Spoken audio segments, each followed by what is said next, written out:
I wanted to go over just a couple of the skills associated with graphing on the graphing calculator that we'll be using in Algebra 1 this year.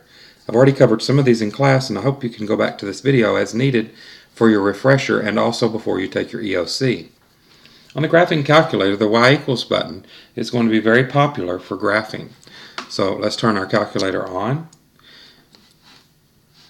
When you press y equals, it's waiting on you to put in an equation for y equals. This says y1, y2, y3, y4. You can put in several equations. Y equals 2x plus 6, for example. If we put in y equals 2x plus 6, and by the way, the x button is right here beside the alpha key for those that have forgotten. And so y equals 2x plus 6. If I graph this, press graph, it'll graph it for me, but I can't really tell where my x and my y intercepts are.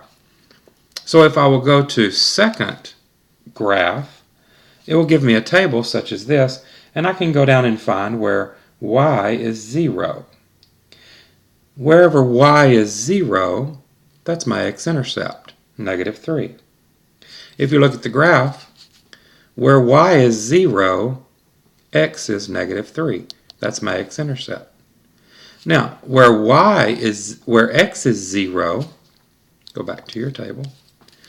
Wherever x is 0, then the y-intercept is located at 6. Let's go back and verify that. When you graph it, if x is 0, that means this x-axis is at 0. And it crosses the y then at 6. You would have to zoom in to be able to see this clearly. You just have to trust that this is true for 0 for y will give you your x-intercept, and 0 for x value will give you your y-intercept. And that is a fact. So that's just a start. Maybe your problem wants you to look at y equals 2x plus 6, and it wants you to find out what is y? What is the value of y when x is 100? And when x is 1,000? And when x is 10,000? What will be the value of y whenever x is 100, 1,000, and 10,000? Now if you hit second graph and you want to go down this table of values, it's going to take you a little while to get to 100. But it's going to take you forever to get to 10,000. So we need a quicker way to find the values of just specific y values when we know our x value. Here's the shortcut. Second window.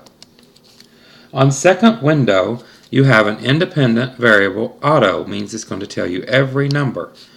If you'll change your calculator to read independent variable as ask, then go down and over. Hit enter on top of ask.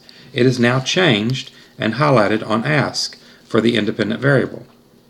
Now what that does is now when I hit second graph, it's waiting on me.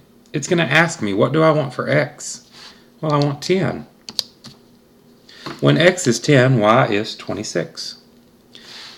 Let's put in 100, which was our original problem. When x is 100, what will y be? I have to zoom in a little closer for you to see that. 206. When x is 1,000, hit enter, and what will y be? 2006.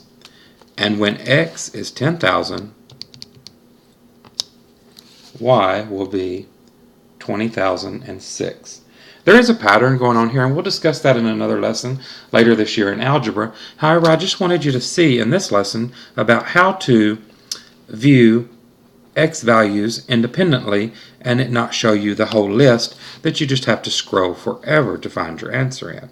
I hope this helps on the reminder about changing your x to ask instead of auto. Thank you.